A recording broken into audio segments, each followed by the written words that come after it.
السلام علیکم اسٹوڈنٹس، آج ہم ایک امپورٹنٹ ٹاپک پہ سے ڈسکس کرنے جا رہے ہیں، میری پسندیدہ شخصیت۔ So let start.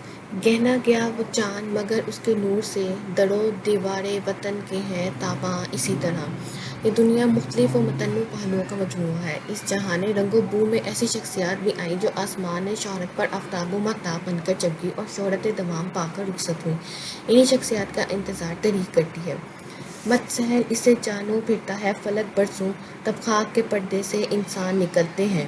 ایسی ایک شخصیت علامہ اقبال ہے۔ ڈاکٹر محمد اقبال کو کون نہیں جانتا؟ وہ اقبال جسے ملت اسلامیہ، شاعر مشرق، حکیم الامت اور ترجمان خودی کے انتخابات سے پہچانا جاتا ہے، اور جسے تصور پاکستان کے خالق ہونے کے حوالے سے ارض پاکستان اپنا سب سے بڑا محسن مانتی ہے۔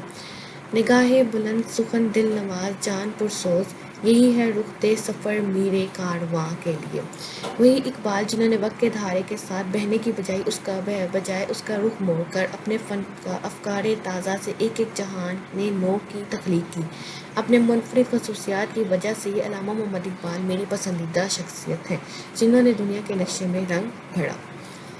ہزاروں سال نرگس اپنی بے نوری پہ روتی رہی، بڑی مشکل سے ہوتا ہے چمن میں دیدہ ور پیدا۔ علامہ اقبال نے اپنے تخیل کی رفت، خیالات کی وسعت، فکر کی ندرت اور جذبے کی صداقت سے ایک طرف اردو شاعری کا دامن مالا مال کیا اور دوسری طرف اسلامیان ہند کے لیے الگ الگ اسلامی مملکت کا وہ تصور پیش کیا جو قائد اعظم کی جہد مسلسل سے وجود میں آیا۔ تیری دانش، تیری حکمت، تیری ہمت، تیرا ایمان، نجات اہل ہندوستان، حیات اہل پاکستان۔ ہر کسی کی اپنی اپنی پسند ہوتی ہے۔ اقبال کی شخصیت اعلیٰ کردار اور بلند سوچ و عمدہ کارکردگی، بہترین افکار سے بھرا ہے۔ ڈاکٹر علامہ اقبال کی شاعری کا شمار ان عظیم شاعروں میں ہوتا ہے جو نہ صرف شاعر بلکہ مفکر بھی ہیں۔ اقبال جیسا شاعر اب پیدا نہ ہوگا۔ علامہ اقبال نے بھی کیا خوب کہا ہے: شاعر دل نواز بھی بات اگر کہے کھری، ہوتی ہے اس کے فیض سے مزرعہ زندگی بڑی۔ جو اقبال کی شاعری کا ایک منفرد جز ہے، جو رنگینی اور دلکشی اور تنوع اور بساختی، فطری حسن و دل نوازی، حسن و جمال، اردو تاثیر اقبال کے کلام سے نظر آتی ہے۔ سیالکوٹ کی سرزمین ہمیشہ اس بات پر بات کرتی ہے کہ یہاں 1877 میں ایک ایسی ہستی نے جنم لیا جس کی شہرت کا آفتاب اس وقت تک درخشندہ رہے گا جب تک اس دنیا میں ایک ذی شعور انسان زندہ رہا۔ لفظ پر پھر لفظ ہے، جذبوں کو سمیٹیں کیوں کر، میں کیسے کر پاؤں اظہار عقیدت تجھ سے۔ علامہ اقبال 9 نومبر 1877 کو شہر سیالکوٹ میں پیدا ہوئے۔ آپ کے والد شیخ نور محمد نہایت متقی اور پرہیزگار تھے۔ آپ کی والدہ امام بی بی بھی بڑی پرہیزگار تھیں۔ پہلے آپ کی تعلیم دینی مدرسے سے ہوئی، اس کے بعد 5 سال کی عمر میں سیالکوٹ کے مشن ہائی اسکول میں داخلہ لیا۔ آپ نے 1893 میں پرائمری اور میٹرک میں وظیفہ حاصل کیا، پھر 1895 میں انٹرمیڈیٹ میرے کالج سیالکوٹ سے کیا، لاہور کے گورنمنٹ کالج سے BA کیا اور پنجاب بھر میں اول آئے۔ سعادت، سیادت، عبادت ہے علم، بصیرت ہے دولت ہے طاقت ہے علم۔ سیالکوٹ میں آپ کو مولوی میر حسن جیسے استاد مل گئے جن کو فیض محبت سے آپ نے عربی اور فارسی اور اسلامیات کا ذوق پیدا ہوا۔ حکومت کی طرف سے مولوی میر حسن کو شمس العلماء کا خطاب ملا۔ جب حکومت نے سوال کیا تو علامہ اقبال نے کہا: میں خود ان کی زندہ کتاب ہوں۔ اس کے علاوہ التجائے مسافر میں آپ نے اپنے استاد کے احسانات کا ذکر کرتے ہوئے کہتے ہیں: نفس سے جس کی کھلی میری آرزو کی کلی، بنایا جس کی مروت نے نقطۂ دام مجھ کو۔ لاہور آنے کے بعد علامہ اقبال نے گورنمنٹ کالج سے FA کے بعد فلسفے میں MA کیا۔ یہاں آپ کو پروفیسر آرنٹ جیسے لائق استاد سے استفادہ حاصل کرنے کا موقع ملا۔ شیخ مکتب ہے ایک عمارت گر، جس کی صنعت ہے روح انسانی۔ پروفیسر موصوف کا قول ہے: اقبال جیسے شاگرد استاد کو محقق اور تحقیق کو محققاً بنا دیتا ہے۔ اقبال جیسا شاگرد انسان کو محقق اور محقق کو محققاً بنا دیتا ہے۔ MA کرنے کے بعد آپ گورنمنٹ کالج لاہور میں پروفیسر رہے۔ اس کے بعد اعلیٰ تعلیم کے حصول کے لیے 1905 میں انگلستان روانہ ہوئے۔ وہاں پر کیمبرج یونیورسٹی سے بار اطلاع کی ڈگری حاصل کی اور پھر میونخ یونیورسٹی سے PhD کی ڈگری حاصل کی، اور 1908 میں وطن واپس آئے تو آپ کو یہ چیز معلوم ہوئی کہ مشفق استاد آرنٹ کی وفات کی خبر ملی، اور آپ نے کہا: آج اقبال اپنے ایک عظیم دوست اور مشفق استاد سے محروم ہو گیا۔ علامہ اقبال نے اپنی شاعری کا آغاز غزل سے کیا، جو انہوں نے انجمن حمایت اسلام کے جلسے میں پڑھا۔ موتی سمجھ کر شان کریمی نے چن لیے قطرے جو تھے میرے اٹکے ان افعال کے۔ علامہ اقبال نے یورپ کا سفر کیا۔ یہ سفر بہت مفید رہا۔ مغربی تہذیب جن روایات، رجحانات اور نظریات کو اپنا کر روحانی اور اخلاقی رواں کا شکار تھا، اس پر علامہ اقبال نے کہا، تمہاری تہذیب اپنا خنجر سے آپ ہی خودکشی کرے گی، جو شاخ نازک پہ آشیانہ بنے گا، نہ پائیدار ہوگا۔ علامہ اقبال عام قسم کے شاعر نہ تھے۔ انہوں نے شاعری کو اپنے عظیم مقصد اور پیغام کا ذریعہ بنایا۔ ان کی شاعری عالمگیر اور آفاقی ہے۔ اس شاعری نے مسلمان میں زندگی کی ایک نئی دوڑ دوڑا دی اور ان میں بے پناہ جوش و ولولہ پیدا کیا۔ انہوں نے مسلمانوں کو احساس دلایا اور غلامی کی زنجیریں توڑ ڈالیں۔ غلامی میں نہ کام آتی ہیں شمشیریں نہ تدبیریں، جو ہو ذوق یقین پیدا تو کٹ جاتی ہیں زنجیریں۔ اقبال نے مسلمانوں کو یقین محکم اور عمل پہم اور اتحاد سے کام لے کر عظمت رفتہ کو حاصل کرنے کا پیغام دیا۔ یقین محکم، عمل پہم، محبت فاتح عالم، جہاد زندگانی میں ہے یہ مردوں کی شمشیریں۔ اقبال کا پہلا دور شاعری 1905 میں دور وطنیت میں ہوا۔ اس دور میں داغ دہلوی اور امیر مینائی کی شاعری کا چرچا تھا۔ اس کے بعد اقبال نے اپنی شاعری کی اصلاح داغ سے کروائی۔ اقبال کا داغ سا شاعر ہے، نہ آتے ہمیں اس میں تکرار کیا تھی، مگر وعدہ کرتے ہوئے آڑ کیا تھی۔ اقبال کی شاعری کا دوسرا دور 1905 سے 1908 تک کا زمانہ تھا۔ اس دور میں آپ تعلیم کے لیے انگلستان گئے۔ اس دور میں محدود وطنیت تک نہیں بلکہ تصور ملت ابھرتا ہے۔ اس میں مغربی تہذیب پر شاعری لکھی۔ فساد قلب و نظر ہے فرنگ کی تہذیب، کہ روح اس مدینت کی رہ سکی نہ عفیف۔ انگلینڈ سے واپسی پر آپ کی شاعری کا تیسرا دور شروع ہوا۔ اس دور میں ان کی شاعری ایک واضح مقام تھا۔ نہیں ہے نا امید اقبال اپنی کشتے ویراں سے، ذرا نم ہو تو یہ مٹی بڑی زرخیز ہے ساقی۔ اقبال کی شاعری کی خصوصیات اور موضوعات دیگر شاعروں سے مختلف ہیں۔ اقبال نے اپنی بنی ہوئی مشاعری نہ کی بلکہ شاعری میں ارتقا کی، اور اس طرح ان کی شاعری کوئی نہ کوئی خاص پیغام دیتی رہی۔ اس کے بعد علامہ اقبال فلسفہ خودی پر توجہ دی۔ یہ موج نفس کیا ہے؟ تلوار ہے۔ خودی کیا ہے؟ تلوار کی دھار ہے۔ اور اس خودی کا آغاز اور انجام کیا؟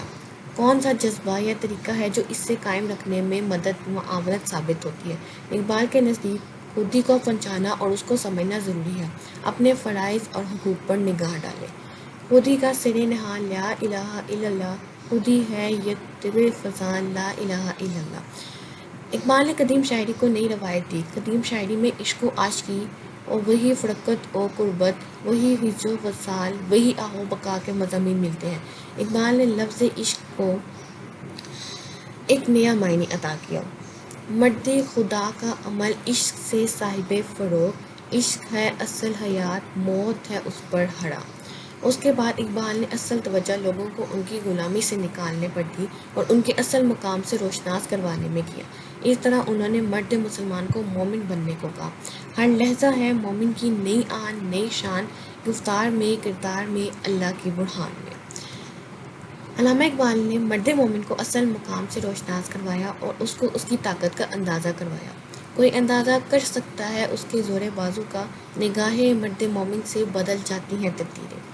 اقبال حقیقی معنوں میں ملت اسلامیہ کے شاعر ہیں۔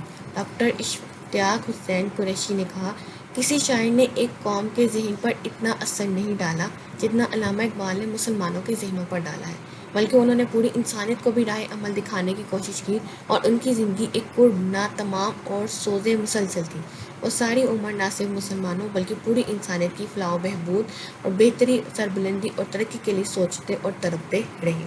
اس کشمکش میں گزری میری زندگی کی راتیں، کبھی سوز و ساز رومی، کبھی پیچ و تاب راز۔ اقبال کی سب سے منفرد بات یہ تھی کہ انہوں نے انگریزوں میں رہ کر ان کو برا کیا۔ انسان کی فطرت یہ ہے کہ وہ جس ماحول میں یا تہذیب میں رہتا ہے کچھ نہ کچھ ضرور متاثر ہوتا ہے۔ اقبال نے دوسری قوموں کو یہ ثابت کیا کہ ان کا عقیدہ پختہ اور ایمان تازہ ہے۔ خیرہ نہ کر سکا مجھے جلوہ دانش آفرین، سرما ہے میری آنکھ کا خاک مدینہ و نجف۔ مسلمانوں پر اقبال کے ان گنت احسانات ہیں۔ ان احسانات کی بدولت انہیں پسندیدہ شاعر قرار دیا گیا ہے اور اقبال ہی پیغام دیتے ہوئے نظر آتے ہیں۔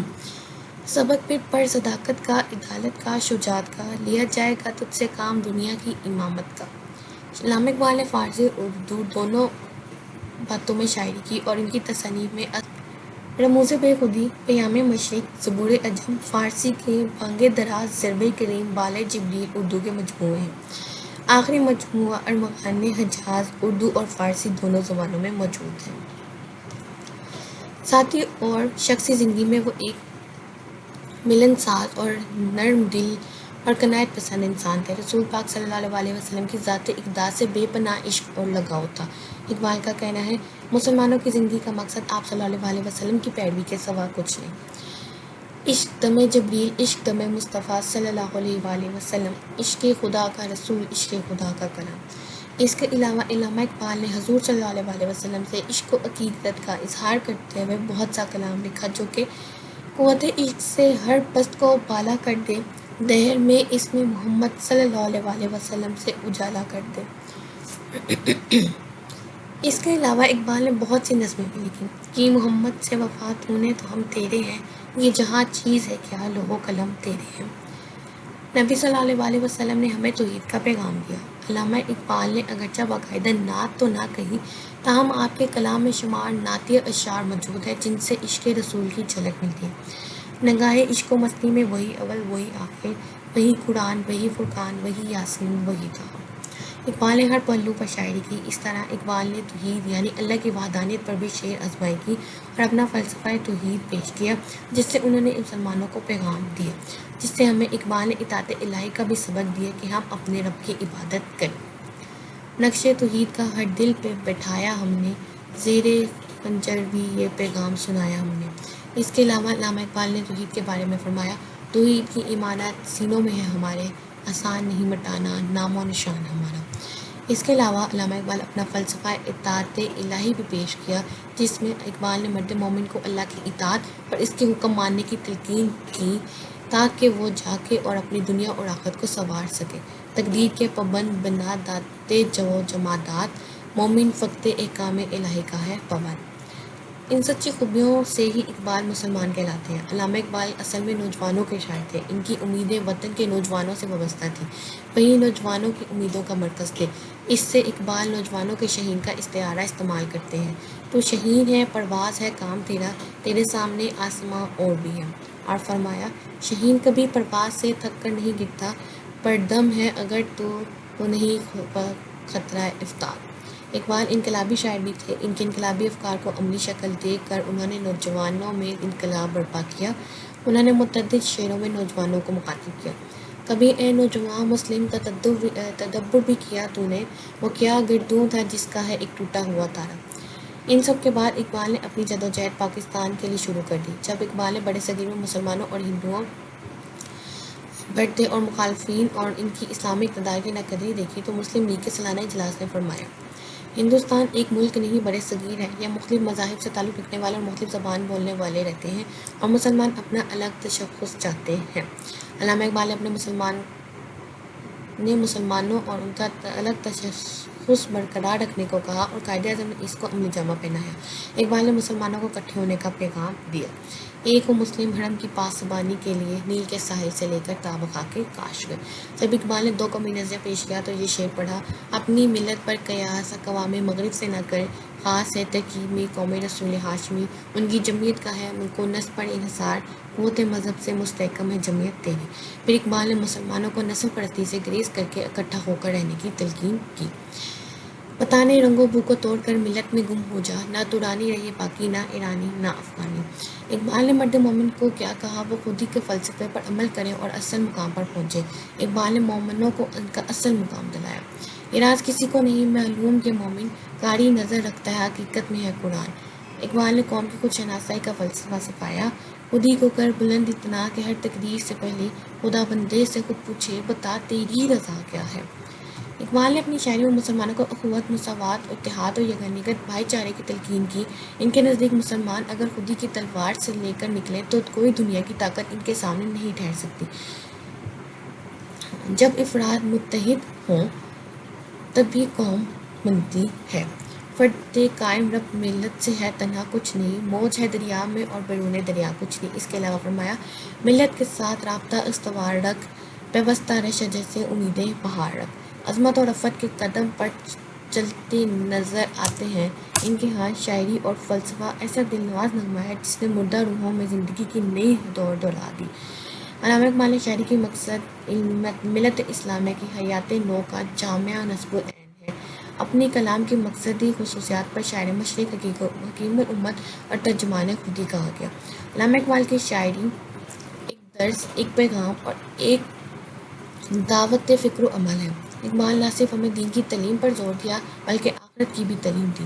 عمل سے زندگی بنتی ہے، جنت بھی جہنم بھی، یہ خاکی اپنی فطرت میں نوری ہے نا ناری۔ عمر کے آخری حصے میں اقبال کی طبیعت خراب ہو گئی۔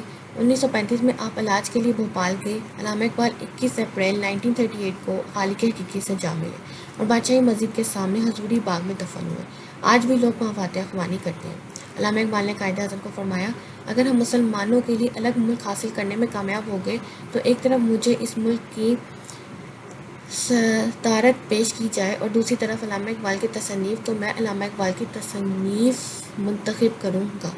آسماں تیری لحد پر شبنم آفشانی کرے، سبزۂ نورستہ اس گھر کی نگہبانی کرے۔ So student, this was the content about میری پسندیدہ شخصیت۔ میں نے علامہ اقبال پہ جو ہے وہ آپ لوگوں کو ایک کنٹینٹ پرووائڈ کیا۔ اگر آپ کو اپنی مرضی سے کسی شخصیت پہ مضمون لکھنا ہے تو وہ بھی آپ لکھ سکتے ہیں۔ اور لاسٹ میں یہ کہوں گی کہ کائنڈلی پلیز چینل کو سبسکرائب کر دیجیے، ویڈیو کو لائک کیجیے اور اپنے فرینڈس کے ساتھ شیئر کیجیے۔